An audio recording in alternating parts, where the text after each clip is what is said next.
Hello friends, this is Ravi Zachirias. I wish I did not have to begin this with an apology, but I'm afraid I have to. I was so looking forward to being with you all in Kitchener and of course revisiting Canada once again. My heart has a very special feeling for Canada and I long to be there many times.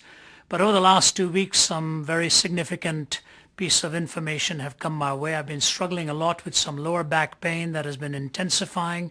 Some of you may know that 5 years ago I had very major surgery, and I only found out a few days ago that the fusion that they had attempted, 3 fusions on a disc, really did not take place, and it's been rather precarious.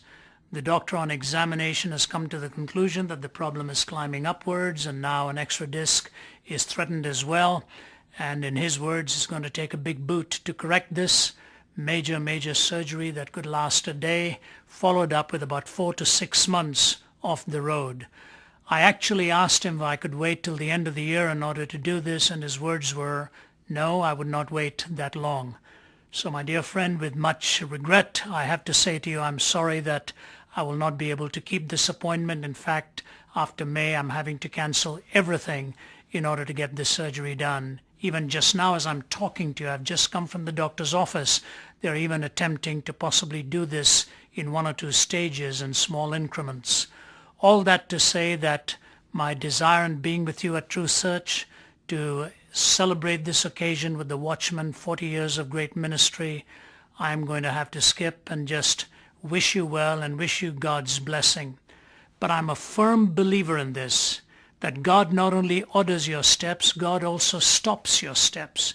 If you look back across church history, you'll see some extraordinary things taking place when God actually stopped the steps of somebody. The famed Robert Murray McCheyne of Dundee, Scotland, very well known, a man of prayer and devotion, praying for revival in his home city and homeland for years, had to take a sabbatical when he was unwell and was miles and miles away, when a substitute preacher was taking the pulpit Sunday after Sunday and the historic revival in Dundee, Scotland broke out during McCheyne's absence.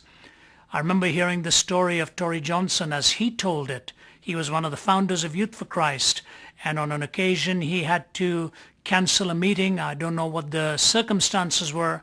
He sent a young evangelist by the name of Billy Graham, who was unknown at that time. The inviting body did not want this unknown young man, and they sort of said, no, we really don't want to have a substitute at this point. Tory insisted. They took the young speaker, and among those who responded was the well-known Warren Wiersbe, who became then the pastor of Moody Church and then Back to the Bible and so on. I say all that not to give you some kind of a veneer over all of this, but that eternity intersects time, and a sovereign God is in charge of all of this. It is my loss for not being there. My younger colleague, Michael Ramsden from Oxford, will be there. It's almost like me apologizing to you for sending the Apostle Paul, and I say that tongue-in-cheek, but there's really more probably truth to the caliber of man you're going to hear. God has used Michael immensely all over the globe in very unique settings. He's got a powerful message from the Lord, an incredible sense of humor, and literally thousands are coming to Christ under his ministry. You will be blessed hearing him. I'll be praying for you and praying for Michael. Please pray for me that I will heal well and get back on my feet soon. The doctor assures me of that, and carry a full slate of meetings. To the Watchman I say this: thank you for your faithfulness. 40 years is no small measure. That's 2 generations. I remember hearing you as a younger man. We were all younger then. And how God has used you in your calling, your ministry, your integrity, and your steadfast obedience in the same direction. May the years ahead bring you even greater blessing than the years gone by. It was an honor for me to have been invited, and I know Steve Green will be with you all. It's my loss, but in eternity we'll all understand why this was done. God bless you, folks. May the meetings be special and historic, and I look forward to hearing that. Thank you for understanding my situation and recommitting yourself to make this something special. God bless you.